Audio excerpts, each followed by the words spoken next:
مجھ سے بہت سے لوگ ملنے کے لیے آتے ہیں، میں سب سے زیادہ متاثر پتہ ہے کس سے ہوتا ہوں؟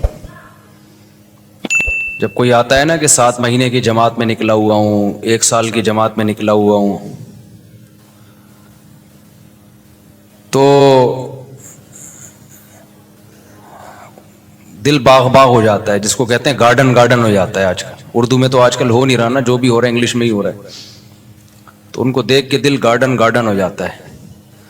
وجہ اس کی ہے کہ سفر کی ٹینشن میں جانتا ہوں کتنی ہوتی ہے۔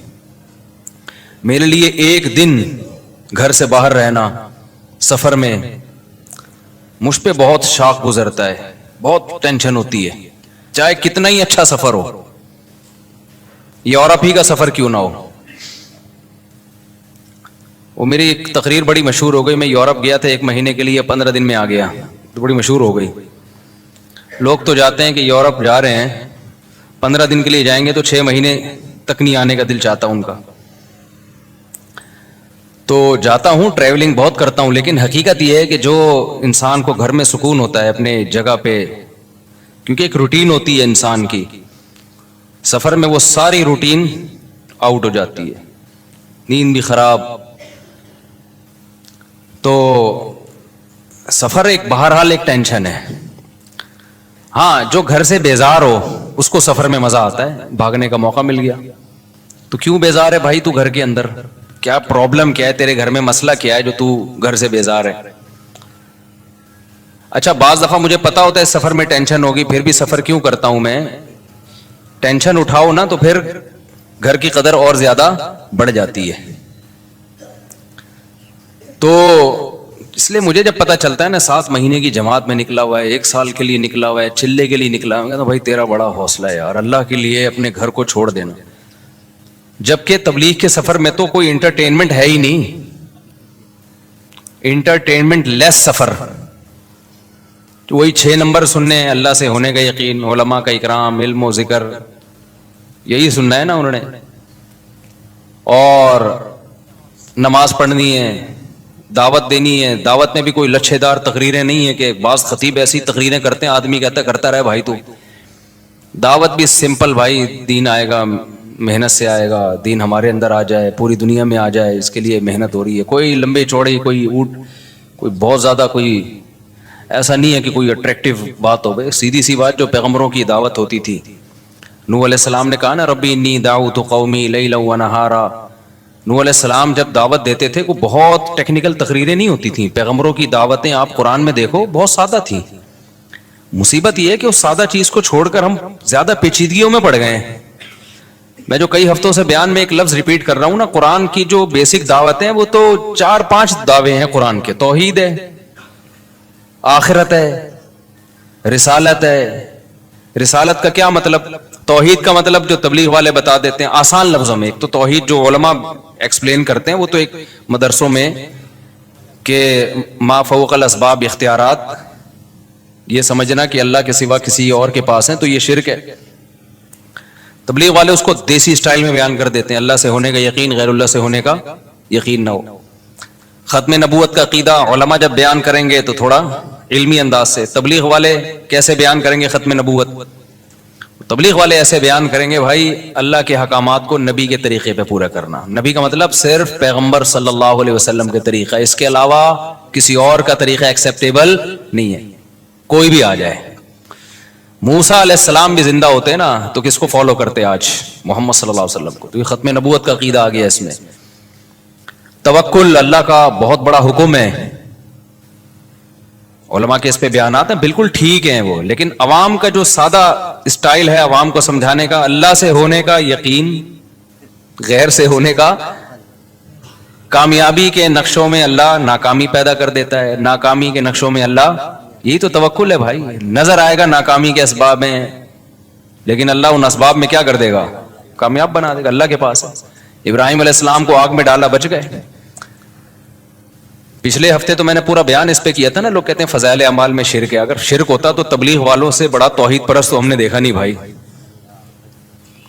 وہ تو یہ تو ہوتا ہے کہ ہمیں شکایت ہوتی ہے توکل میں بعض دفعہ غلو کر دیتے ہیں، یعنی اسباب کی بالکل ہی نفی کر دیتے ہیں۔ تو توحید میں غالی تو کہا جا سکتا ہے کہ بالکل ہی اسباب کی نفی کر دی، بعض لوگ ایسا کر رہے ہوتے ہیں کہ کوئی کرنا ہی، دکان پہ تالا ہی نہیں ڈالنا اللہ پہ. ہمارے ایک دوست تبلیغ میں وقت لگا کر آئے، مسالہ زیادہ لگ گیا. جیسے وہ جونپور کے قاضی بن جاتے ہیں نا بعض لوگ، مسالہ زیادہ لگ گیا تھا نا، جونپور کا قاضی بن گیا تھا ایک آدمی، تو ان کو مسالہ زیادہ لگ گیا.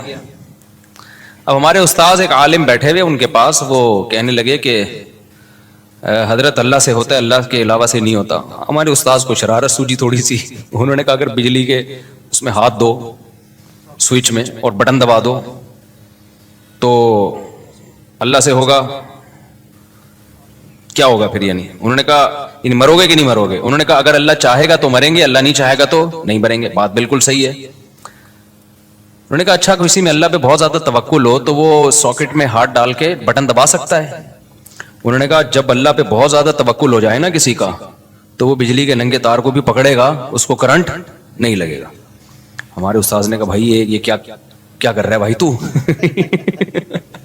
ابھی مسالہ زیادہ لگ گیا کیا؟ جتنا بھی توکل ہو اللہ پہ، جب بجلی کی ننگی تار کو پکڑیں گے نا تو مریں گے. خوب سمجھ لیں، ایسا نہ ہو آپ کا ایمان بہت بن گیا، اب آپ نے کھمبے سے گلے لگا رہے ہیں جا کے، کیونکہ مجھے اب اللہ پہ یقین آ گیا کہ اللہ سے ہوتا ہے، اللہ کے غیر سے نہیں ہوتا، لہذا بجلی کے کھمبے سے میں چپک کے بھی کھڑا ہوں. کیونکہ کراچی میں برسات کے موسم میں بجلی کے کھمبے کے اگر آپ قریب گئے تو کھمبا آگے بڑھ کے گلے لگائے گا آپ کو، چاہے آپ کا سال لگا ہوا ہو، چاہے چلے پابندی سے لگ رہے ہو، کھمبا نہیں دیکھتا کہ اس کا سال لگا ہوا ہے یا اس میں توکل ہے یا نہیں. اچھا ماشاءاللہ ماشاءاللہ. تو ہمارے استاذ نے کہا توکل کا یہ مفہوم نہیں ہے. تو انہوں نے کہا وہ جو تھا کہ وہ زہر کا پیالہ پی لیا، خالد ابن ولید کا ایک واقعہ مشہور ہے نا، وہ فلاں نے یہ کرامت. تو انہوں نے کہا بھائی وہ تو ایک اللہ کی طرف سے بعض دفعہ کسی ولی کے دل میں الہام ہو جاتا ہے، یہ تو قرآن سے بھی ثابت ہے.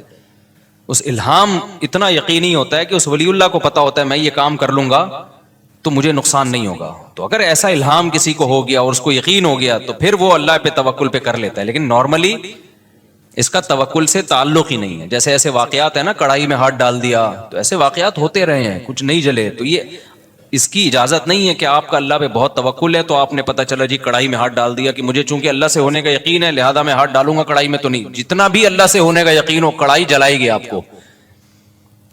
کیونکہ اللہ سے ہونے کا یقین کا مطلب یہ تھوڑی کہ کڑھائی جلائے گی نہیں. اللہ کہے گا مجھ سے ہوتا ہے تو کڑھائی جلائے گی تو میرے آرڈر سے جلائے گی نا. اس میں ایسی کون سی بات ہے؟ جو ہم تکے بناتے ہیں کوئلے پہ تو اس میں گوشت رکھیں تو بھی تکا بنے گا، انسان کو پرو دیں تو بھی کیا بنے گا؟ تکا ہی بنے گا اس کا. تو ابراہیم علیہ السلام کو جو اللہ نے بچا لیا وہ تو اللہ نے معجزاتی طور پہ بچا لیا. ان کے پاس تو بچنے کا آپشن ہی نہیں تھا نا. ابراہیم علیہ السلام اپنی مرضی سے تھوڑی جا رہے تھے آگ میں، لیکن اپنی مرضی سے آگ میں چھلانگ لگانا اس نیت کے ساتھ کہ اللہ بچا لے گا تو خودکشی کا گناہ ہوگا. اگر چھلانگ لگا لی تو مرو گے اور خودکشی کا گناہ ہوگا. ہاں اگر اللہ نے کسی کے دل میں الہام کر دیا اور اتنا قوی الہام کہ جیسے حضرت مریم پیغمبر نہیں تھیں، اللہ کی ولی تھیں، لیکن جبریل جب انسانی شکل میں آئے تو ان کو اشکال ہوا، لیکن جب انہوں نے بتایا کہ میں جبریل ہوں تو حضرت مریم کے دل میں اللہ نے القاء کر دیا کہ یہ سچ کہہ رہے ہیں، یہ فرشتے ہیں، یہ انسان نہیں ہے. تو یہ اللہ اور بندے کا معاملہ ہے، لیکن دوسرے کے لیے پھر بھی وہ حجت نہیں ہے. تو خیر میں جلدی سے بات کو سمیٹوں تو قرآن کے جو چند مخصوص احکامات ہیں نا بہت سادہ ہیں. تو مولانا الیاس رحمۃ اللہ علیہ کا کمال یہ ہے کہ انہوں نے دعوت اور تبلیغ کو بہت آسان اور سادہ بنا کے پیش کیا کہ ایک گاؤں دیہات کا آدمی جس کو الف بے بھی نہیں آتی اس کو بھی سمجھ میں آئے، اس کو بھی پتا چل جائے کہ مجھے بننا کیا ہے. اور یہی پیغمبروں کا طریقہ تھا. آپ دیکھ لیں نوح علیہ السلام کیا کہتے ہیں، ربی انی دعوت قومی لیلا ونہارا، اے اللہ میں نے دن اور رات اپنی قوم کو پکارا، فلم یزدہم دعائی الا فرارا. آگے وَإِنِّي كُلَّمَا دَعَوْتُهُمْ لِتَغْفِرَ لَهُمْ جَعَلُوا أَصَابِعَهُمْ فِي آذَانِهِمْ وَاسْتَغْشَوْا ثِيَابَهُمْ وَأَصَرُّوا وَاسْتَكْبَرُوا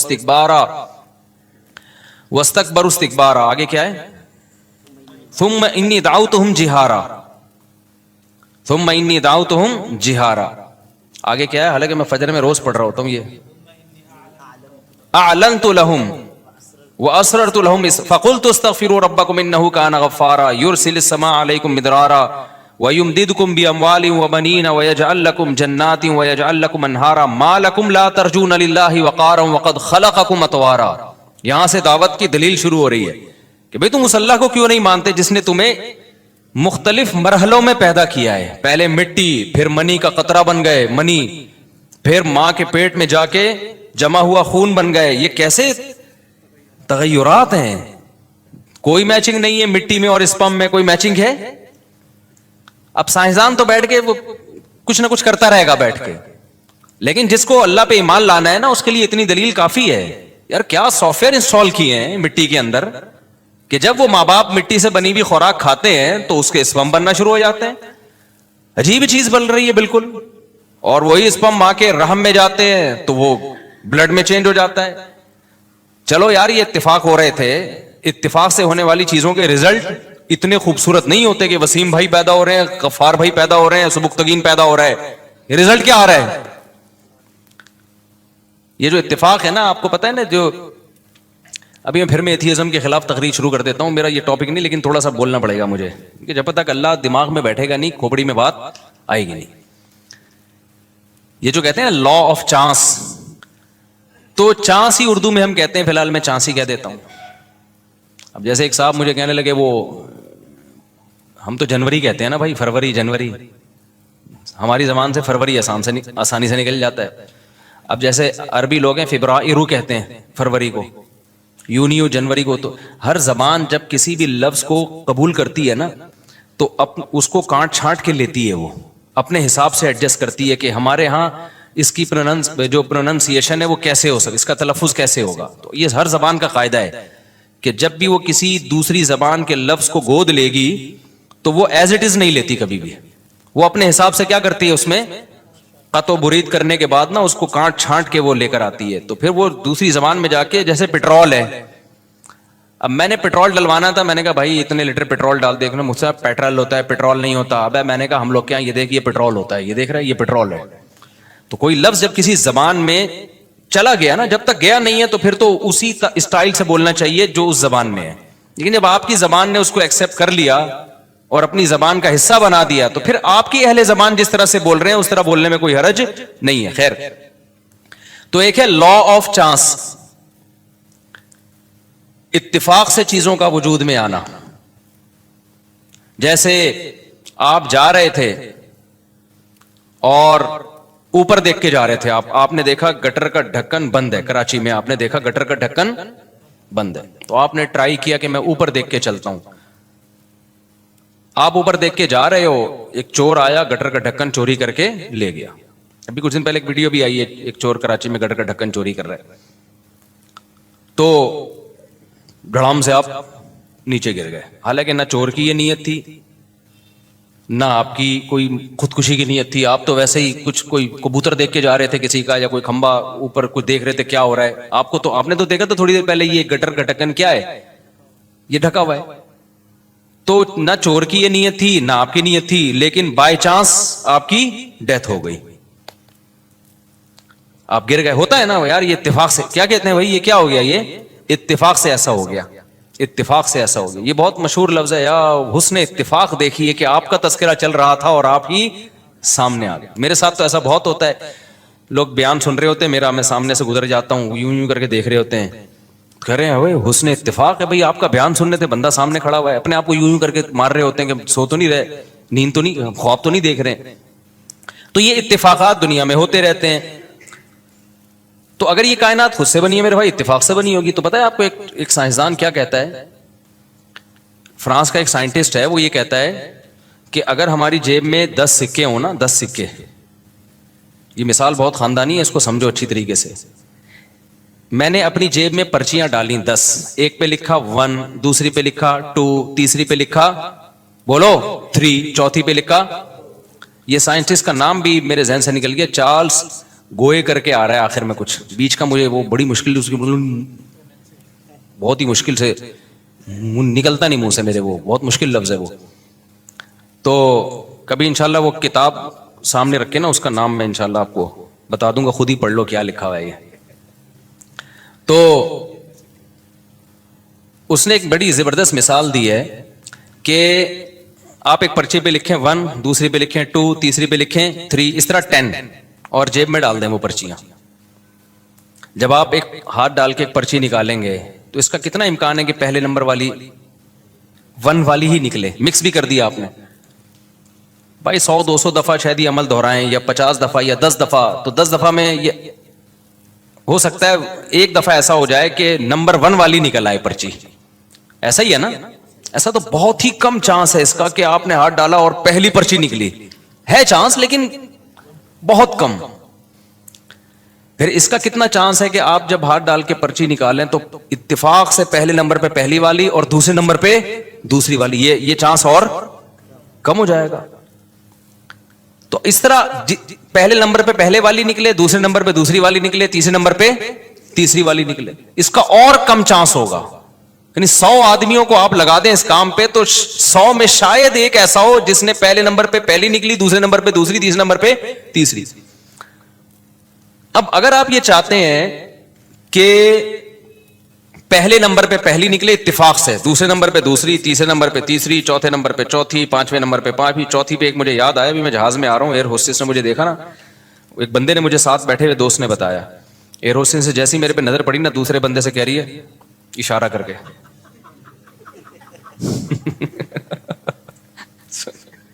یہ وہ بندہ جس کی کتنی ہے ایسے, وہ مجھے دوست نے بتایا, کہہ رہا وہ ایئر ہوسٹس وہی جو جہاز کا عملہ ہوتا ہے نا, انہیں میں سے کسی کو بتا رہی تھی, ارے یوں کر کے. تو چوتھے نمبر پہ 4 چوتھی پرچی, پانچویں نمبر پہ پانچویں, چھٹے نمبر پہ چھٹی. اس کے لیے وہ کہتا ہے کہ 10 ارب مرتبہ, یعنی 10 ارب لوگ ہوں نا تو ایک دفعہ یہ چانس ہے کہ اتنی ترتیب سے پرچیاں نکل آئیں.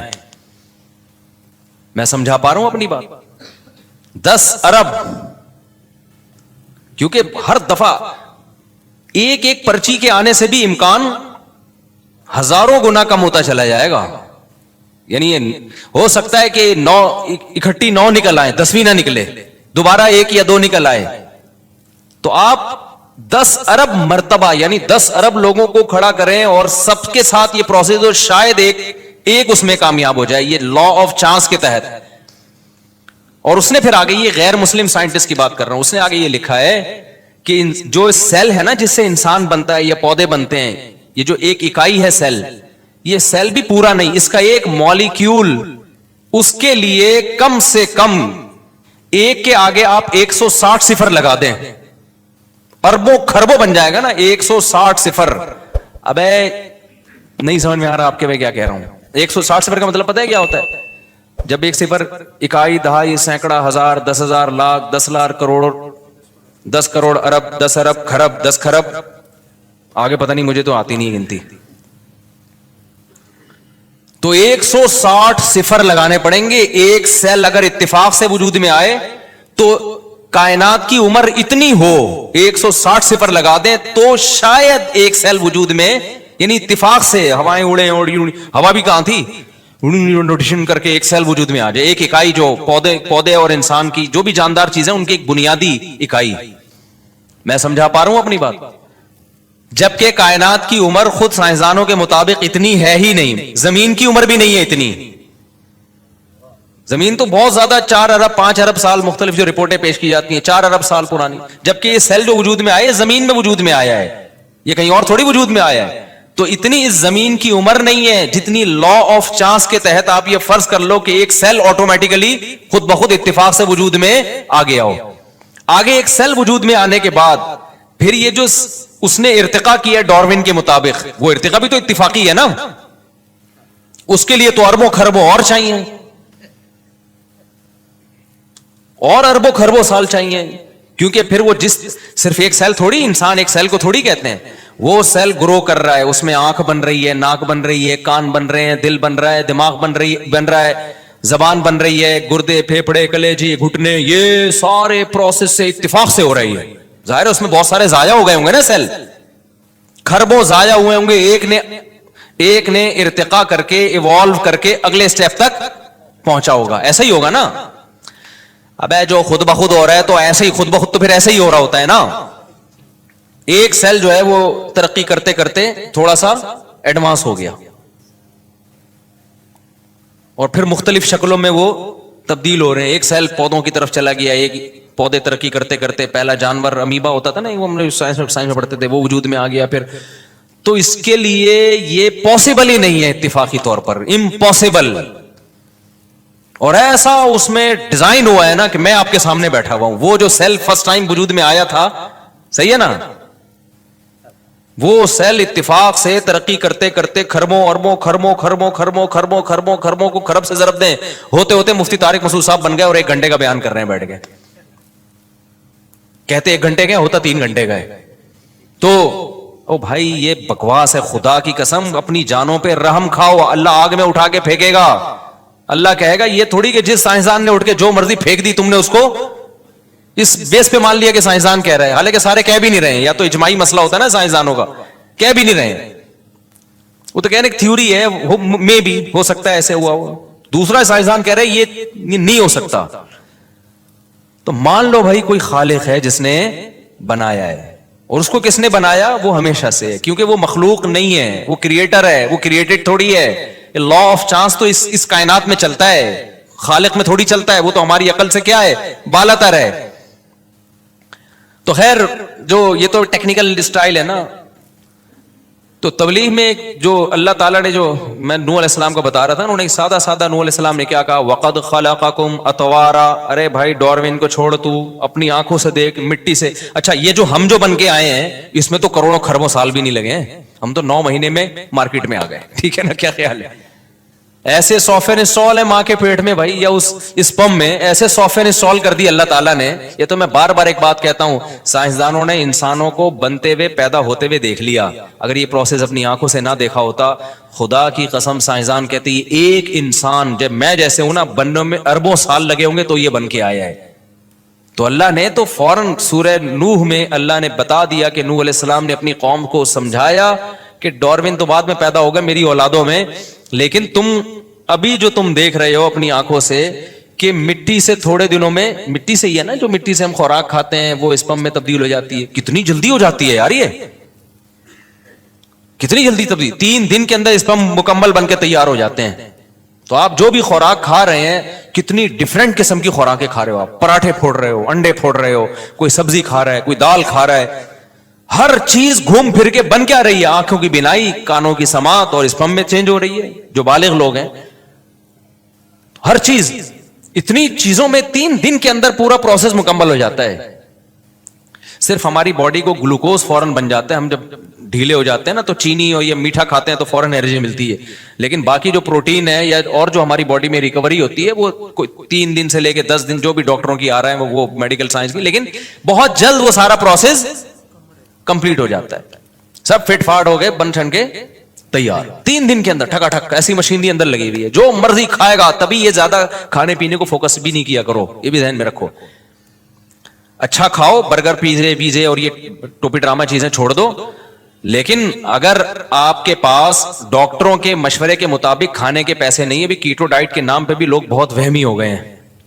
ڈاکٹروں کی فیلڈ میں ٹانگ نہیں اڑاتا لیکن لوگ پاگل ہوتے جا رہے ہیں. یہ نہیں کھاؤ، وہ نہیں، اتنا زیادہ ایسا کر لیا ہے نا. اللہ نے ہماری باڈی کو ایسا بنایا میرے بھائی کہ اس کو ابھی تک پوری طور پہ سمجھا گیا ہی نہیں ہے. مجھے یاد ہے بچپن میں ایک ڈاکٹر کا مضمون پڑھا تھا بڑا زبردست. اس نے کہا بھائی میرے پاس تو میں غریب آدمی ہوں، گوشت کے پیسے نہیں ہوتے، نام کھانے کے پیسے نہیں ہوتے. اور ڈاکٹر نے بڑا اچھا مشورہ دیا. اور وٹامن سی کے لیے کینو مالٹے میں نہیں کھا سکتا. اس نے کہا شیر صرف گوشت کھاتا ہے، وٹامن سی بھی پورا ہوتا ہے اس کا، ٹھیک ہے نا. حالانکہ گوشت میں وٹامن سی ہوتا ہے کیا؟ کبھی دیکھا سیب میں امیون سسٹم کمزور ہوا ہوا ہے، زکام کھانسی ہو رہی ہے تو وہ سنترے کا جوس بنا کے پی رہا ہے. وہ صحرائی لوگ صرف ستو پہ گزارا کر لیتے ہیں. جو غریب علاقے ہیں نا، آپ افریقہ میں جائیں اور یہ صحراؤں میں ستو، گندم کا ستو، اسی ستو سے سب کچھ مل رہا ہے بھائی. ان کو نہ وٹامن سی کی کمی ہو رہی، 90 سال کی عمریں ہو رہی ہیں ان کی. تو میڈیکل سائنس حرف آخر نہیں ہے. خود ڈاکٹر جو ایکسپرٹ ڈاکٹر ہیں وہ بھی مانتے ہیں. ہاں جب اللہ نے آپ کے پاس وسائل دیے ہیں تو پھر آپ سب کچھ کھائیں، لیکن نئی وسائل دیے ہیں تو ٹینشن لینے کا نہیں ہے. اسی روٹی سے ساری ضرورتیں اللہ پوری کرے گا. ایک ڈاکٹر نے مجھے بتایا، بہت ایکسپرٹ ڈاکٹر ہیں، انہوں نے کہا کہ ٹیسٹوں پہ زیادہ نہ بھروسہ کیا کرو، یہ والی کمی آ گئی تو آدمی ٹینشن میں جا رہا ہے. دیکھو کچھ ہو تو نہیں رہا نا، ٹھیک ہے نا. جیسے وٹامن سی کی کمی آ گئی ٹیسٹ میں، لیکن آپ کو کچھ بھی نہیں ہو رہا, نہ نزلہ ہو رہا ہے, نہ کھانسی ہو رہی ہے, نہ کچھ بیماری ہو, تو سیٹ ہے یار, ہونا ہے ایسی کی تیسی. ٹیسٹ کو اٹھا کے کیا کرو, بکری کو کھلا دو. مجھے ایس پائلوریا کا مسئلہ تھا میرے ساتھ نا, ہے ابھی بھی, تو مجھے کچھ ہو نہیں رہا تھا پیٹ میں. مجھے ایک دو ڈاکٹروں نے بتایا ایچ پائلوریا بہت خطرناک, اور یہ کینسر, اور ایسا بنا دیا. میں گئے کام سے بھائی, اب تو گئے بھائی, مرے بھائی, اب تو کینسر ہونے والا ہے. تو ڈاکٹر نے بلڈ ٹیسٹ کروایا. انہوں نے کہا, پھر ایک ڈاکٹر نے کہا بلڈ سے نہیں پتا چلتا بھائی, اسٹول ٹیسٹ ہوگا, خان کے لیب میں کرواؤ. وہ زبردست, یہ ایچ پائل. پھر میں نے ویڈیوز دیکھی انٹرنیٹ پر, وہ ایچ پائلوریا ہو, ایسا جرسی میں جو ہے نا, ایچ پائلورائے اصل جو اس کا لفظ ہے نا, بہت بڑے ایکسپرٹ کے پاس میں گیا. انہوں نے بولا بھائی کیا ہو کیا رہا ہے, پراٹھے کھا رہے ہو کتنے؟ میں نے کہا 2 کھا لیتا ہوں. ہضم ہو رہے ہیں؟ میں نے کہا ہو رہے ہیں. اور کیا نا, اور کیا کرنا ہے, اور کیا چاہیے؟ جب 2 پراٹھے پھوڑ رہے ہو صبح 3 انڈوں کے ساتھ, اللہ معاف فرمائے, نظر بس سے اللہ بچائے, اور ملائی کی وہ بھی کھا جاتے ہو, اور نہاری کھا لیتے ہو, آپ کی ویڈیوز ہم نے دیکھی ہیں, پائے بھی پھوڑ دیتے ہو, اور کیا چاہیے؟ کیا کر رہا ہے میدے کا, اور کچھ ہو رہا ہے؟ میں نے کہا ایسیڈیٹی ہوتی ہے. انہوں نے کہا اس میں یہ بھی نہ ہو تو پھر کیا ہوگا بھائی؟ اور وہ بھی جب ہوتی ہے جب نیند نہیں آتی. نیند اگر میری پوری نہ ہو نا, تو انہوں نے کہا نیند کا تو دماغ سے بہت گہرا تعلق ہے, ٹائم پہ نیند کمپلیٹ کر لو. میں نے کہا نیند پوری ہو پھر نہیں ہوتا کوئی. تو میں نے کہا یہ آغا خان کی رپورٹ ہے, ایچ پائلورائے. میں نے کہا بھائی یہ بکری کو کھلا دو یہ رپورٹ. کیا کرو, یہ ڈاکٹر ہی کی بات کر رہا ہوں, اب ڈاکٹر خود الجھے, مجھے کوئی ملامت نہ کرے کہ ڈاکٹر کوئی کہے کہ نہیں ایچ پائلورائے کو ہلکا لے رہا ہے یہ. بھائی مجھے وہ ڈاکٹر نہیں بتایا کوئی. انہوں نے کہا ٹینشن لینے کا, یہ سب کا ٹیسٹ آئے گا, یہی آئے گا. ہو نہیں رہا تو کیا ضرورت ہے یار رپورٹیں لینے کی. تو نیٹ پہ جب آدمی سرچ کرتا ہے نا, باولا ہونے کے علاوہ کچھ بھی حاصل نہیں ہوتا. خوب سمجھ لو, انٹرنیٹ پہ بھروسہ نہ کیا کرو, نیٹ پہ سنا کرو ڈاکٹروں کو, لیکن اپنے محلے پڑوس کے ڈاکٹر سے نا تھوڑا سا مشورہ لے لیا کرو کہ یہ کیا ہے. خیر ہے, یہ ایک بیماری ہے, اگر کوئی اس کی جو علامات ہیں تو پھر اس کا علاج کرانا ضروری ہے. علاج کرانا ضروری ہے. اس کا نہیں ہو رہا تو یہ سب کچھ نہ کچھ ہر وقت باڈی میں چل رہا ہوتا ہے, تو جانے دو. اچھا خیر, تو اب کیا مسئلہ ہے؟ تو انہوں نے بتایا کہ کوئی چیز کی کمی ہوتی ہے باڈی میں, باڈی خود ہی اس کا متبادل تلاش کر لیتی ہے. صرف ایک وائٹامن ڈی کے بارے میں کہتے ہیں, وہ 40 سال کے بعد اگر وہ کم ہے نا تو وہ لازمی سپلیمنٹ لینے پڑیں گے. باقی سب کچھ ہو نہیں رہا تو سب سیٹ ہے, ٹھیک ہے نا. جب تک کوئی آپ کو محسوس نہیں ہو رہی نا کوئی بیماری, تو اس کو ٹیسٹوں پہ نہ جاؤ سوائے وائٹامن ڈی کے. اچھا خیر, تو کہاں سے کہاں بات چلے گی. تو میں کہہ رہا تھا اتنا پیچیدہ سسٹم اللہ نے بنا دیا باڈی کے اندر یار. وہ صرف ستو پہ پل رہا ہے گاؤں دیہات کا آدمی, اس کی باڈی ہر چیز کہاں سے لے رہی ہے؟ شیر صرف گوشت سے سارے وائٹامن منرلز پورے کر رہا ہے, سب کچھ مل رہا ہے اس کو. اتنا پیچیدہ سسٹم, اتنا بہترین نظام. اچھا ہم جو بھی کھا رہے ہیں, آنکھوں کی بینائی بھی تیز ہو رہی ہے, کانوں کی, جو بھی سمرات, پیزا برگر نہیں ہے, یہ ذہن میں رکھو. پیزا برگر سے آنکھوں کی بینائی تیز نہیں ہوتی. جو میٹھے لڈو مٹھائیاں پھوڑ رہے ہو, یہ نہیں کھانا شروع کر دینا کہ چونکہ اللہ بہت بڑا ہے, اور اللہ جب ستو پہ ایک گاؤں دیہات کے آدمی کو زندہ رکھ سکتا ہے تو مجھے لڈو پہ زندہ کیوں نہیں رکھ سکتا. میٹھا آپ کو بہرحال, اور یہ چینی کی صورت میں جو میٹھا ہے یہ چھوڑنا پڑے گا. شہد پہ اگر میٹھا کھانا ہے تو شہد کھاؤ. اچھا خیر, تو کچھ چیزیں تو نیچرل ہی نہیں ہے نا. یہ جو پیزے برگر اور یہ سفید آٹے کی یہ جو اور میدے ویدے, یہ تو نیچرل تھوڑی ہیں, یہ تو انسان کی خوراک تھی. تو گوروں نے آ کے ہمیں ان فضول چیزوں پہ لگا دیا. خیر, تو اللہ کا نظام کتنا عجیب ہے میرے بھائی. جو بھی کھا رہے ہیں ہم, آنکھوں کی بینائی تیز ہو رہی ہے, کانوں کی سماعت تیز ہو رہی ہے, اور اللہ کہتے ہیں اس سے اسپم بن رہے ہیں. وہ تھوڑے دنوں میں اربوں خربوں, یہ لا آف چانس کے تحت ہو رہا ہے. ایسا ہے بھائی, اتفاق سے ماغ میں ایسے سافٹ ویئر انسٹال ہو گئے ہیں, بائی چانس جو ہے وہ باپ کے ایسے سافٹ ویئر انسٹال ہو گئے ہیں کہ پراٹھے سے اسپم بن رہے ہیں بھائی. یار اسپم کو دیکھو اور پراٹھے کو دیکھو, کوئی میچنگ ہے؟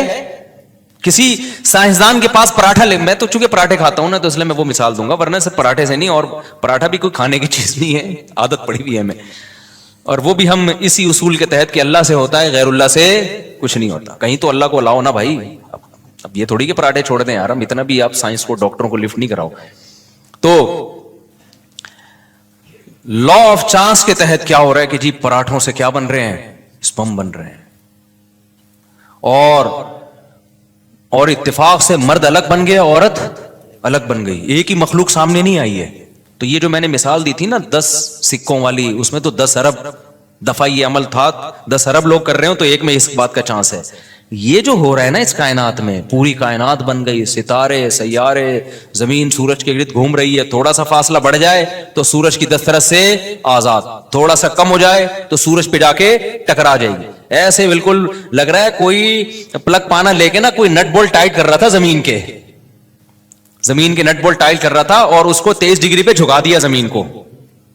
زیادہ بھی نہیں جھکایا، زیادہ جھکائیں گے نا یہ دن اور رات کا ڈفرنس بہت زیادہ بڑھ جائے گا، اور سردی میں بہت زیادہ سردی پڑے گی، گرمیوں میں اس سے بھی زیادہ گرمی. جیکب آباد والے تو ابلنا شروع ہو جائیں گے گرمیوں میں اگر زیادہ اللہ نے یہ کر. ایک خاص 23 نہ 24 نہ 22. یار ایسی ایڈجسٹمنٹ، یار ایک لگ رہا ہے کوئی پلک پانا لے کے بیٹھا ہوا تھا، اسکرو سے ٹائٹ کر رہا تھا زمین کو کہ اتنا جھکانا ہے اس کو، اس سے زیادہ بھی نہیں اس سے کم بھی نہیں، اور اتنی اسپیڈ سے سورج کے گرد گھمانا ہے اس کو، نہ اسپیڈ زیادہ کرنی ہے نہ اسپیڈ کم کرنی ہے. پوری ایک بہترین ایڈجسٹمنٹ ہے. یہ تو خربوں سے ضرب دیں پھر بھی یہ اتفاق ناممکن. میں نے 2 ہفتے پہلے ایک مثال دی تھی نا کہ ایک سائنسدان نے کہا ہے کہ ایسا ہی ہے جیسے کچرا پڑا ہوا ہے اور خربوں سال میں اس سے ایک بوئنگ طیارہ بن کے تیار ہو گیا اتفاق سے. تو وہ جتنا امکان اس کا ہے اس سے بھی کم امکان اس کائنات کے بننے کا ہے.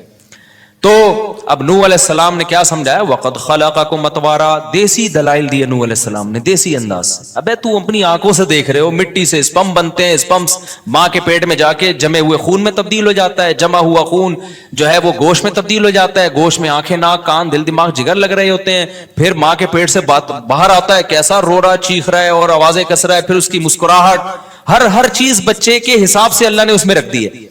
دیکھو بچے چونکہ معصوم ہوتے ہیں، کسی کام کے نہیں ہوتے، کوئی کما کے کھلاتے ہیں، ہر چیز میں آپ کے محتاج ہیں، تو انسان کے لیے تو وہ بہت بڑے بوجھ بن جاتے، کوئی نہیں پالتا ان کو. لیکن ان کے چہرے پہ اللہ نے ایک لکیریں ڈال دی ہیں جس کو چائلڈ اسکیما کہتے ہیں، یہ اسکیم کہتے ہیں، میں یہ لفظ بھول گیا ہوں، چائلڈ اسکیما کہتے ہیں میرا خیال، چائلڈ اسکیما. یہ ایسی لکیریں بچوں کے چہرے پہ پڑی ہوتی ہے نا کہ اس پہ آٹومیٹیکلی انسان کا دل اس کی طرف کھینچا چلا جاتا ہے. یہ جانوروں کے بچے میں بھی ہوتا ہے. بلی جو اپنے بچوں سے محبت کرتی ہے نا، اس کے چہرے پہ، بلی کے بچوں کے چہرے پہ الگ سے معصومیت نظر آئے گی آپ کو. خدا کی قسم کوئی بڑا مصور بیٹھ کے جب تک یہ لکیریں نہ بنائے نا، کہ ایسی لکیریں ڈیزائن کرو کہ دیکھتے ہی اس کے طرف دل کھینچا چلا جائے. بچے کی مسکراہٹ اور بڑے کی مسکراہٹ میں زمین آسمان کا فرق ہے. بچے کی معصومیت میں، بڑے کی معصومیت میں، بڑے میں معصومیت ہوتی نہیں ہے، رو رہا ہوتا ہے، دل چاہتا ہے 2 تپڑ لگا کے خاموش کرا دو اس کو. ویسے تو آج کل بچوں کے بارے میں بھی ماؤں کا دل یہ کر رہا ہوتا ہے کہ 2 تھپڑ لگا کے، لیکن بچے پہ کوئی مصیبت آتی ہے جو اس کا چہرہ جس طرح سے بنتا ہے نا، وہ بڑے کا چہرہ ویسا نہیں بنتا، کیونکہ دل فوراً کھینچا چلا جاتا ہے اس کی طرف. تو یہ اس کے چہرے پہ کچھ لکیریں قدرت نے بنائی ہیں، اسی حساب سے بنائی ہیں، کیونکہ یہ سوسائٹی کے لیے فی الحال کسی کام کا نہیں ہے، اس کو خدمت چاہیے. اب کون خدمت کرے گا بھائی؟ اس کے چہرے پہ ایسی لکیریں ڈال دو جو اس کو دیکھے اس کو اس پہ پیار آئے. تبھی دیکھیں ہم بچوں کی تکلیف برداشت نہیں ہوتی ہے انسان سے، بہت ترس آتا ہے بچوں کے اوپر. کہیں بھی ظلم ہو رہا ہو نا، بڑوں پہ ظلم ہو رہا ہو، اس پہ انسان کا دل اتنا پگھلتا نہیں ہے. بچوں پہ ہو رہا ہے ایک دم دل پگھلنا شروع ہو جائے گا. کیوں؟ ان کے چہرے پہ الگ سی معصومیت ہے. تو معصومیت کیا ہے؟ وہ لکیریں ہی تو ہیں. وہ کچھ لکیریں اللہ نے ایسی اس اسٹائل کی بنا دی ہیں، ان کی آنکھوں کو ایسا بنا دیا ہے کہ وہ کھینچتا ہے اپنی طرف لوگوں کو.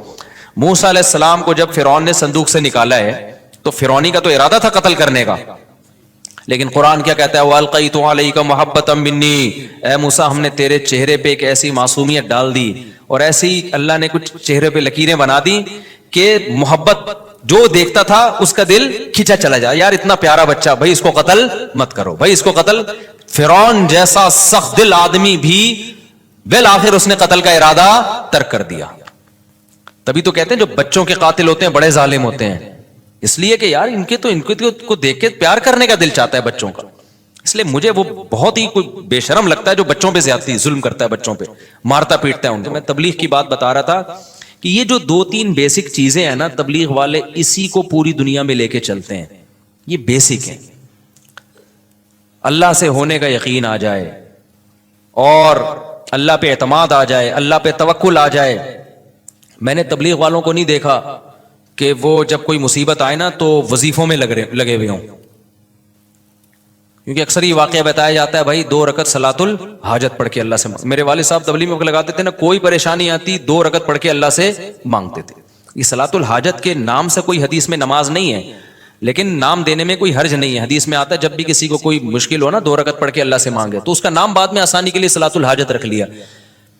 تو یہ چیز نظر آئے گی آپ کو تبلیغ والوں میں. اچھا, تبلیغ والے بدعت کے خلاف ایسے بیان نہیں کرتے کہ تیجا غلط ہے, 40واں غلط ہے, فلانا غلط ہے, ڈمکانا, کبھی نہیں سنا ہوگا. لیکن میں نے دیکھا جو تبلیغ میں وقت لگاتے ہیں آٹومیٹیکلی تیجے 40 میں ان کی زندگی سے ختم, آٹومیٹیکلی بغیر کسی تقریر کے, کیونکہ مزاج یہ بن جاتا ہے بھائی اللہ کے حکم کو نبی کے طریقوں پر پورا کرنا ہے. اب ان یہ تو سب کو پتا ہے نبی نے تو تیجا نہیں کیا, نبی نے تو 40واں نہیں کیا, تو آٹومیٹیکلی بہت سارے کام موضوع بنا کے نہیں ہوتے, خود بخود. ایک 4 شادیوں والا رہ گیا تبلیغ میں, اس پہ پتہ نہیں کب آئیں گے وہ لوگ. خیر, ایک عالم نا اعتراض کر رہے تھے تبلیغ والوں پر. میرے شیخ ہیں حضرت مفتی عبدالرحیم صاحب, ان کے پاس بیٹھ کے کہ حضرت یہ رائے میں سارے علماء کو کیوں بیان نہیں کرنے دیتے, رائے کے اسٹیج سے فلانے کو بلائیں, یہ صرف ان علماء کو بیان کرواتے ہیں جن کا تبلیغ میں وقت لگا ہوا ہے. تو ہمارے استاذ ان کو سمجھا رہے تھے بھائی ایک نیٹ ورک ہے, ایک طریقہ ہے, تو اس میں ظاہر ہے جب تک ایک ان کی ایک پالیسی ہے کہ اس سے گزر کے نہیں جائے گا تو کام کی نوعیت سمجھے گا نہیں. تو کہنا نہیں اتنے بڑے بڑے علماء, بھائی بڑے بڑے علماء ہیں, وہ اپنے ممبر پہ صحیح کام کر رہے ہیں, لیکن تبلیغ کا ایک خاص طریقہ ہے جو تجربوں کے بعد ان کو اندازہ ہوا. تو اب جب تک کوئی اس تجربے سے نہیں گزرے گا تو ان کا ایک نظام بنا ہوا ہے بھائی. وہ جیسے خانقاہ میں بھی ہر ایک کو تھوڑی بیان کرنے دیا جاتا ہے, ہر ایک کا اپنا ایک اسٹائل ہوتا ہے. جب ان کو بہت سمجھایا ان کی سمجھ میں نہیں آیا, تو پھر ہمارے استاذ نے کہا اچھا مفتی طارق مسعود کو ریونڈ میں ایک بیان دے دو, 4 شادیوں میں بیان کر دیا. ہضم ہو جائے گا لوگوں سے. میں نے کہا, انہوں نے کہا یہ بندہ تو وہاں جا کے کیا کرے گا, سال سال کی جماعتیں آئی ہوئی ہیں اندرون ملک اور بیرون ملک, اور انگریز آئے ہوئے ہیں, جیپنیز آئے ہوئے ہیں, ایک دم بیان نئے نئے مسلمان آئے ہوئے ہیں جو ابھی نئے نئے مسلمان ہوئے ہیں, اور ایک دم بیان کس پہ شروع ہو گیا. انہوں نے کہا یہ تو عجیب صحیح نہیں ہو, بات تو صحیح ہوگی لیکن بے موقع ہوگی. پھر وہ صاحب خاموش ہو گئے, انہوں نے کہا یہ مثال آپ نے بالکل صحیح دی ہے.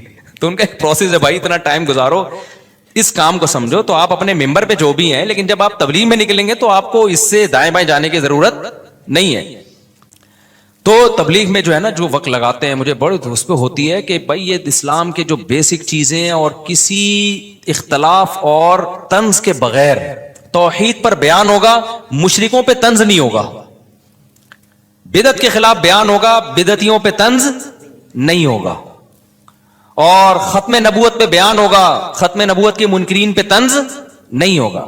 جو کر رہے ہیں وہ ایک الگ فیلڈ ہے, میں اس کی جو علماء ختم نبوت جو کام کر رہے ہیں وہ تو بہت بڑا کام ہے. تو تبلیغ میں کسی شعبے کی نفی نہیں ہوتی, میں تو صرف تبلیغ کا مزاج بتا رہا ہوں کہ کام سارے ہو رہے ہیں لیکن نام نہیں ہے. بہت مضبوط بنیادوں پہ کام ہو رہا ہے, اور کتنی بڑی قربانی ہے. میں مثال دے رہا تھا نا یار, ہم تو جب سفر میں جاتے ہیں ہم سے تو 2 دن نہیں گزارے جاتے, اتنی ٹینشن ہوتی ہے, وہ بھاگو تو 1 سال کے لیے نکل جانا, 7 مہینے کے لیے, چلے کے لیے, سہروزے کے لیے, اور کوئی انٹرٹینمنٹ کوئی ہے نہیں وہاں پہ. وہی بیان ہو رہے ہیں, وہی ایک صاحب کھڑے ہو جائیں گے, ایک رکشے والا کھڑا ہو جائے گا, بھائی اللہ سے ہونے کا یقین آ جائے, غیر اللہ سے نہ ہونے کا یقین آ جائے, ایک رکشے والا. پھر بیان آپ کبھی کس کا, ایسے لوگوں کا بیان بھی جن کی زبانی سمجھ میں نہیں آ رہی ہوتی آپ کو. تو یہ بڑی قربانی کی بات ہے. اس لیے کوئی تبلیغ والے ملنے آتے ہیں تو میں ان سے دعا کا کہتا ہوں بھائی ہمارے لیے بھی دعا کرو, کیا خیال ہے, کیونکہ بڑی قربانی ہے. تو بیان سارا آج میرا اس طرف نکل گیا. اب میں اصل ٹاپک کی کو جلدی سے آتا ہوں. یہ جو ہم نے سأل سائل بعذاب واقع پڑھی ہے نا, تو وہی بات ہے کہ قرآن کے جو بیسک ٹاپکس ہیں ان میں ایک آخرت ہے. بار بار اللہ کہتے ہیں مر کے ختم نہیں ہو جاؤ گے بھائی, تمہیں دوبارہ زندگی ملے گی. اللہ کے سامنے تم نے جواب دیا. اچھا تبلیغ والوں کی تھوڑی میں نے وہ کر دی ہے, تو ایک اہم بات دیکھو, تبلیغ میں جو وقت لگا کے علماء سے تعلق رکھے نا, اس کے کام میں نکھار پیدا ہوتا ہے. تبلیغ میں یہ بات سکھائی جاتی ہے, فضائل کا علم فضائل کے حلقوں میں, مسائل کا علم علماء کے پاس. اگر تبلیغ میں جو وقت بہت لگائے علماء سے کٹ گیا, اس میں گمراہی کا خطرہ ہوتا ہے. اور یہ بات مولانا الیاس رحمۃ اللہ علیہ نے بہت پہلے لکھ دی تھی. فرمایا 2 کام اگر تبلیغ میں کمی ہو گئی نا ان کی, تو یہ بہت بڑی گمراہی بن سکتی ہے. ایک ذکر کی کمی اور ایک علم کی کمی. دونوں میں سے علم آگے, اگر ذکر کی کمی ہو گئی تو اخلاص ختم ہو جائے گا. جب آپ ذکر چھوڑ, تبھی تبلیغ میں جب گشت کے لیے جاتے ہیں تو کچھ لوگوں کو ذکر کے لیے لازمی بٹھاتے ہیں. ذکر کی کمی ہو گئی, اللہ سے تعلق ختم, اخلاص ختم, پھر شو بازیاں, پھر شوق ہوگا کہ میرا بیان کیوں نہیں ہو رہا بھائی, محلے کا امیر مجھے کیوں نہیں بنایا. تو یہ چیزیں جس تحریک میں آ گئی نا, میں پیدا ہو گئی تو ختم. تو ذکر کی تو الحمدللہ کمی نہیں ہے، لیکن علم میں بعض لوگ جب جاتے ہیں تو پھر علماء سے تعلق ختم کر دیتے ہیں، تو ان کے پھر بگڑنے کا اندیشہ ہوتا ہے، کیونکہ علم اور ذکر یہ دو چیزیں انسان کو گمراہی سے بچا. خالی علم و ذکر نہ ہو تو وہ بھی اللہ سے تعلق ختم. پھر وہ علم تو پھر آپ کو پتا ہے آج کل جتنے گمراہ اسکالرز آ رہے ہیں ان کے پاس علم تو بہت ہے، اللہ سے تعلق بالکل بھی نہیں ہے، تو گمراہی کا ذریعہ بنتے ہیں. اور اگر صرف ذکر ہی ذکر ہو علم نہ ہو تو وہی پادری کی مثال ہو جائے گی کہ جس نے 100 انسانوں کو، ایک شخص نے 99 انسانوں کو قتل کیا. پچھلی امتوں میں ایک اللہ والے کے پاس گیا تو اللہ والے کے پاس ذکر تھا، علم نہیں تھا. تو پوچھا کہ میں نے 99 انسانوں کو قتل کیا، میری توبہ قبول ہو جائے گی؟ انہوں نے کہا بھائی 1-2 بندے مارے ہوتے تو بات ہے یار، 99 بندے مار کے آ رہا ہے بھائی.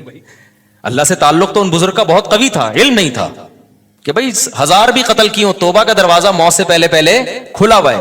تو ان بزرگ نے کہہ دیا کہ نہیں بھائی 99 کی تو توبہ قبول نہیں ہوتی، بخاری کی حدیث ہے. انہوں نے کہا جب نہیں ہوتی تو سینچری پوری کیوں نہ کرے بھائی آدمی؟ جانا جب جہنم میں ہی ہے تو پوری سینچری کر کے جاؤ نا. کوئی جہنمیوں سے ملاقات ہوگی تو پتہ تو چلے گا، جیسے جیل میں جو قیدی جاتے ہیں نا تو بتا رہے ہوتے تو کیا مار کے، وہ کہہ رہے میں مچھر مار کے آیا ہوں. تو نے کون سا تیر مار لیا یار؟ تو اس نے اس پادری کو بھی مار دیا کہ یار پوری سینچری پوری کرو. پھر حدیث میں آتا ہے اس کو فکر ہوئی کہ کسی اور سے پوچھیں، تو پھر حدیث میں آتا ہے دل علی رجل عالم.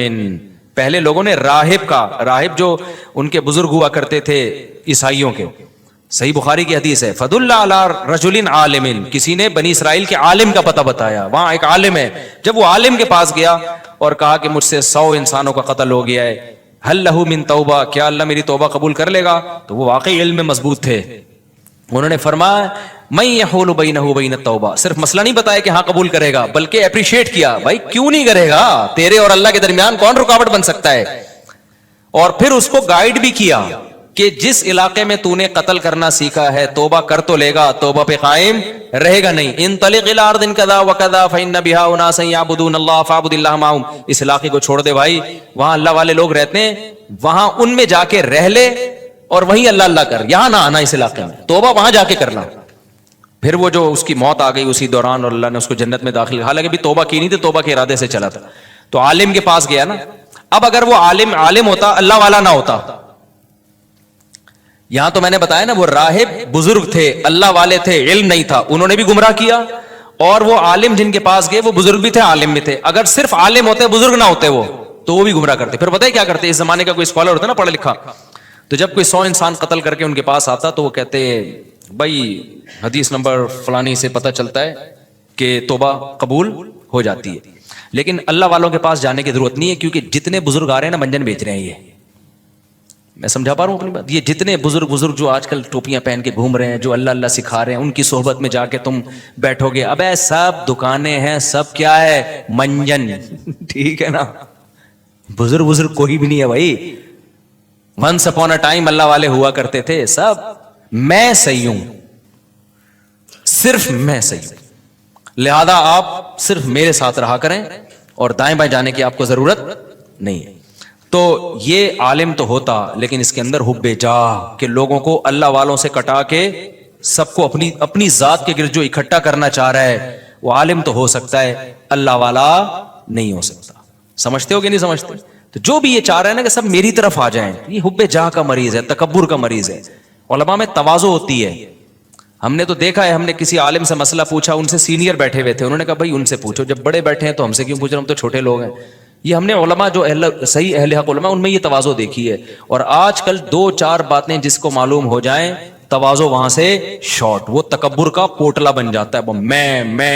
میں بس وہ یہ شروع کر دیتا ہے، سب علماء سے کٹانا شروع کر دے گا آپ کو. تو یہ چیز صحیح نہیں ہے. تو عالم بھی ہو اور اللہ سے تعلق بھی ہو. دیکھیں دنیا میں 2 نظریات ہیں، ایک مذہب کو ماننے والے اور ایک مذہب کو نہیں ماننے والے. گورا جو ہے وہ کنفیوز نہیں ہے، وہ مذہب کو نہیں مانتا، لہذا اس کا ایک خاص لائف اسٹائل ہے، وہ اسی لائف اسٹائل کو فالو کرتا ہے. ایسا ہی ہے نا؟ آواز سب کو صاف آ رہی ہے؟ بالکل. جو مذہب پہ چلنے والے ہیں، علماء ہیں، بزرگان دین ہیں، وہ بھی کنفیوز نہیں ہیں. وہ اللہ کو مانتے ہیں، اللہ کے نبی کو مانتے ہیں، ان کو پتہ ہے یہ اچھا ہے، یہ برا ہے، یہ کرنا ہے، یہ نہیں کرنا. ان کی بھی ایک منزل ہے. کبھی برائی ہو جائے تو توبہ کی کوشش کرتے ہیں کہ غلط ہو گیا، اس کو صحیح کرنا ہے. یہ جو بیچ کے لوگ ہیں نا، جو زیادہ تر دنیا میں وہی ہیں. یہ کنفیوز ہیں کہ کرنا ہے کیا ہمیں، اور اس کنفیوژن کی وجہ سے بہت سارے مسائل کھڑے ہو رہے ہیں۔ میں اکثر اس کی ایک مثال دیتا ہوں کہ آپ کو گاڑی میں بٹھا دیا گیا اور آپ کو پتہ ہی نہ ہو کہ یہ بس جا کہاں رہی ہے، تو کبھی تو آپ کو خوشی ہوگی کہ شاید اچھی جگہ جا رہی ہو، کچھ دیر میں آپ پہ غم کے اثرات ہوں گے، یار پتہ نہیں کہاں جا رہا ہے۔ تو اس قسم پرسی کی حالت کو قرآن نے یعمہون سے تعبیر کیا ہے کہ جو لوگ مذہب کو مکمل فالو نہیں کرتے، یعمہون، وہ وادیوں میں حیران سرگردان گھومتے ہیں، بھٹکتے ہیں۔ تو آج کے انسانوں میں میجورٹی کی زندگی وہ بھٹکنے والی زندگی ہے، بھٹک رہے ہیں۔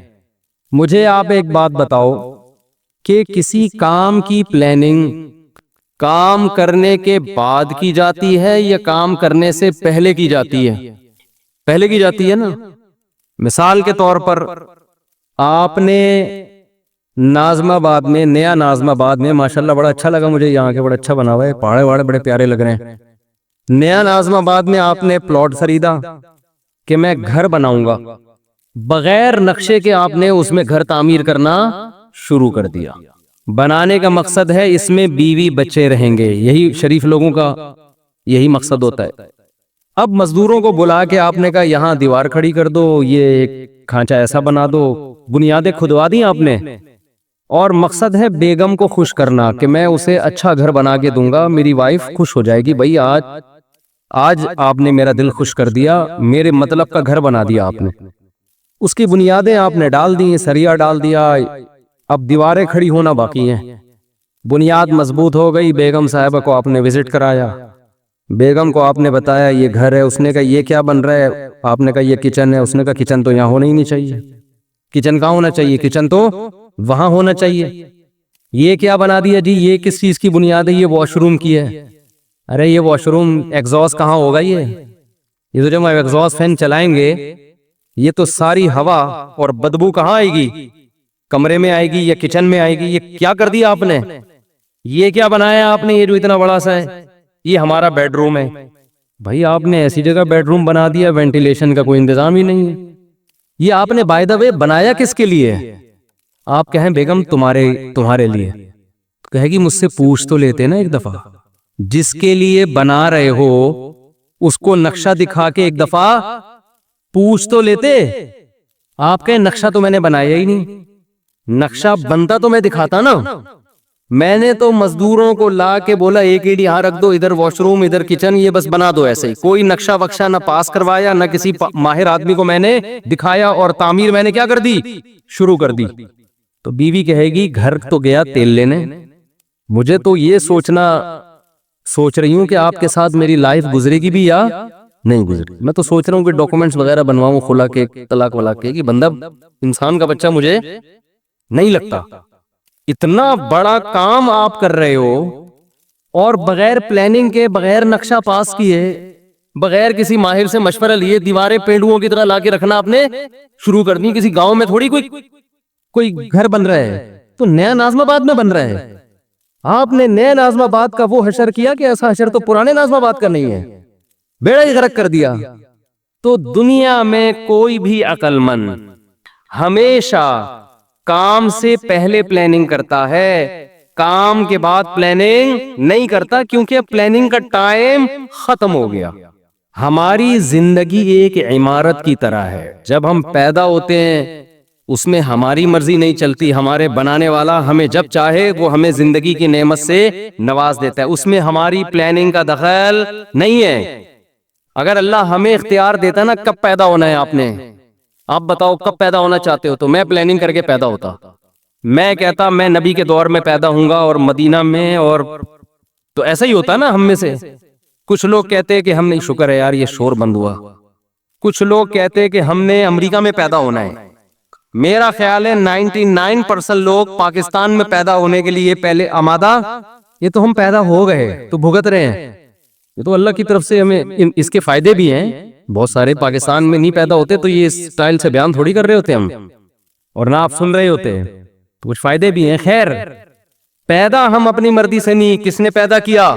اللہ نے هل اتى على الانسان حين من الدهر لم يكن شيئا مذكورا، اللہ کہتے ہیں بہت طویل عرصہ انسان پر کروڑوں اربوں سال ایسے گزرے ہیں جب تمہارا کوئی وجود تھا ہی نہیں، کچھ بھی نہیں تھے، ہم نے اپنی قدرت سے تمہیں حیات دی ہے۔ کوئی ڈاروین کے نظریے کی پیداوار نہیں ہے ہم لوگ کہ بندر سے ترقی کرتے کرتے انسان بن گئے، یہ بکواس ہے، فضول بات ہے۔ بندر کھربوں سال بعد بھی بندر کا بندر ہی رہے گا، وہ نہیں چینجنگ آئے گی اس میں۔ ایک لوہا کہیں پڑا ہوا کھربوں سال میں تیر یا کمان بن سکتا ہے وہ؟ تو ایک سیل انسان کیسے بن گیا؟ اور میں ڈاروین مجھے ملا اکیلے میں اس سے کہوں گا کہ ہمارے آباء و اجداد اگر بندر تھے تو دم کہاں گئی ہماری؟ یا تو دم دو یا دم کے پیسے چاہیے ہمیں۔ چیز تم نے غائب کر دی یار، ایک پوری دم غائب کر دی اور اس کے پیسے بھی نہیں دے رہے۔ تو ڈاروین نے ہی بولا ہے نا یہ دم تھی غائب ہو گئی ہے۔ تو قرآن کہتا ہے کہ کروڑوں کھربوں سال انسان پر ایسے آئے ہیں کہ وہ قابل تذکرہ چیز نہیں تھا۔ انا خلقنا، ہم نے بنایا اپنی قدرت سے، اپنے ارادے سے۔ تو ہمیں پیدا کس نے کیا ہے؟ اللہ نے۔ اس میں ہماری پلاننگ کا کوئی دخل نہیں ہے۔ اس کے بعد ہم ماں کی چھاتیوں سے دودھ پیتے ہیں، ہمارے ماں باپ ہمیں پالتے ہیں، پوستے ہیں، بڑا کرتے ہیں، اس میں ہمارے والدین کی پلاننگ کا دخل ہوتا ہے، ہماری اپنی پلاننگ کا دخل نہیں ہوتا۔ تبھی تو حدیث میں آتا ہے، نبی صلی اللہ علیہ وسلم نے فرمایا کل مولود یولد علی الفطرہ فابواہ یہودانہ او ینصرانہ او یمجسانہ، ہر بچہ نیچر پہ پیدا ہوتا ہے، اسلام پہ پیدا ہوتا ہے، اس کے والدین پلاننگ کر کے کوئی اس کو یہودی بنا دیتا ہے، کوئی مجوسی بنا دیتا ہے، کوئی عیسائی بنا دیتا ہے، اس کو اس کی نیچر سے ہٹا دیتا ہے۔ کوئی بچہ ماں باپ کو دیکھ کے شرابی بن جاتا ہے، کوئی چور بن جاتا ہے، نیچر سے ہٹتے ہیں۔ تو یہ کس کی پلاننگ کی وجہ سے؟ والدین کی پلاننگ کی وجہ سے۔ تو جب تک آپ بالغ نہیں ہوتے، آپ میں عقل و شعور نہیں پیدا ہوتا، آپ کی پلاننگ آپ کے والدین کر رہے ہوتے ہیں۔ یہ غلط پلاننگ بھی ہوتی ہے، صحیح پلاننگ بھی ہوتی ہے، اور بعض دفعہ کوئی پلاننگ سرے سے ہوتی نہیں ہے۔ کہتے ہیں بس پیدا ہو گئے، اب تمہاری مرضی، جو بننا ہے بن جاؤ اپنی ذمہ داری پہ۔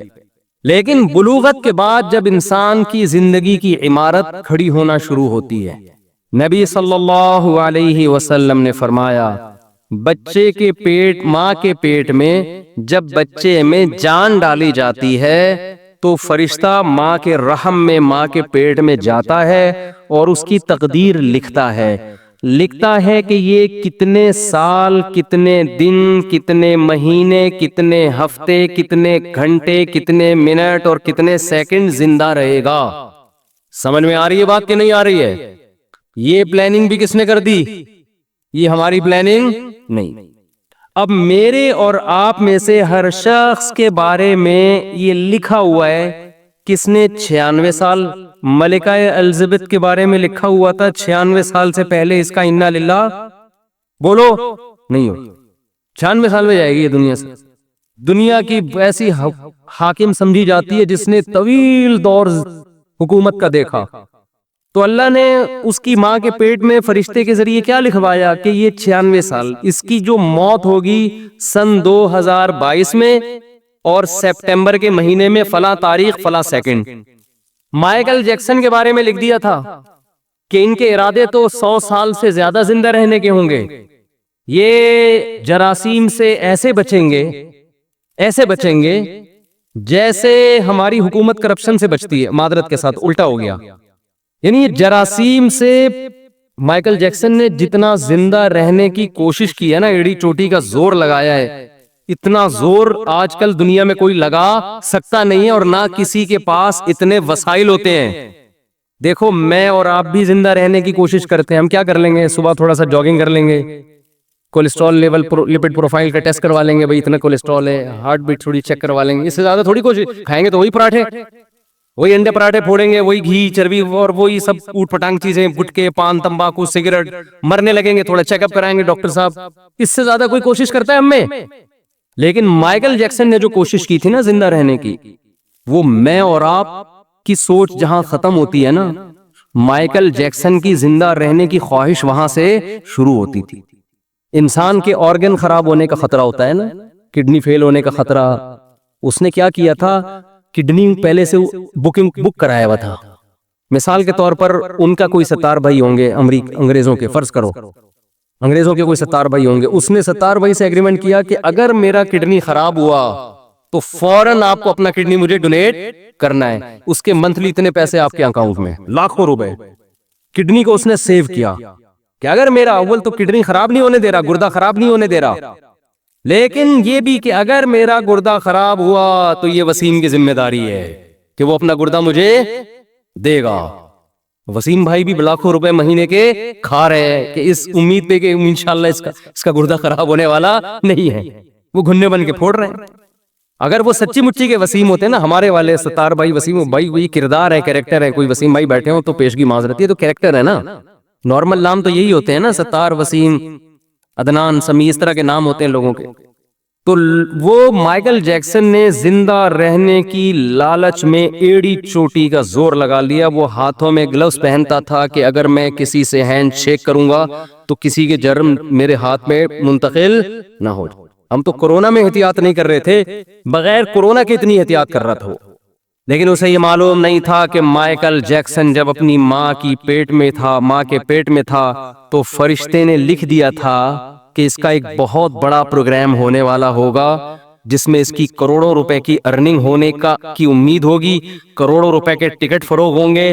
اس سے بہتر پروگرام اس کا اس سے پہلے کبھی نہیں ہوا ہوگا, اور یہ بڑی امیدوں میں ہوگا کہ اب میرا پروگرام آنے والا ہے. اس کے لیے پریکٹس کر رہا ہوگا, اس کے لیے جشن منایا جا رہا ہوگا, اور ایک دن یہ اسی امید پہ رات کو سوئے گا. اس کی عمر ہوگی 50 سال, اور صبح پولیس بھی اس کو اٹھائے گی تو پولیس سے بھی یہ نہیں اٹھے گا. ظاہر ہے آپ کو پتا ہے جب پولیس اٹھائے اور بندہ نہ اٹھے یہ ممکن ہے, یہ جبھی ممکن ہے جب بندہ مر چکا ہو, ورنہ پولیس تو اچھوں کو اٹھا لیتی ہے. تو ایسا سویا مائیکل جیکسن 50 سال کی عمر میں کہ ہمارے یہاں گٹکے کھا کے لوگ 60 کراس کر لیتے ہیں, یہ نا جراثیم کو گلے لگا کے بھی 60-70 نکال لیتے ہیں. کولیسٹرول کو لے کے چل رہے ہوتے ہیں, کڈنی دونوں فیل ہو چکے ہیں, چل رہے ہیں. میں تو دیکھتا ہوں نا کینسر کے مریض 15-20 سال سے گھسیٹ رہے ہیں, جو صحیح بندہ ہو رہا ہے وہ مر رہا ہوتا ہے.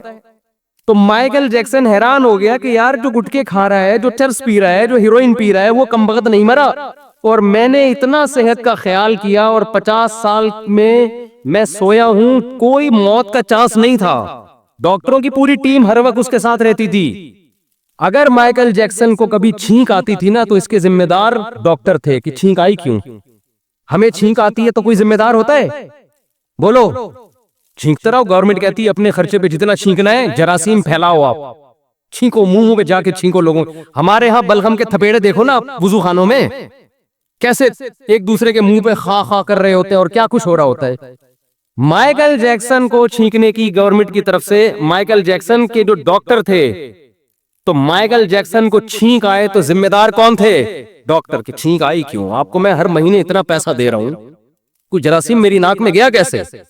ڈاکٹروں کا پینل اس وقت بھی اس کے پاس موجود تھا. لیکن موت کے جو فرشتہ تھا نا, جو اللہ نے اس کی ماں کے پیٹ میں بھیجا تھا, اس نے لکھ دیا تھا کہ 50 سال میں اس کا انا للہ بولو ہو جائے. ایسا سویا کہ اس کا قصہ تمام, ایسا قصہ تمام.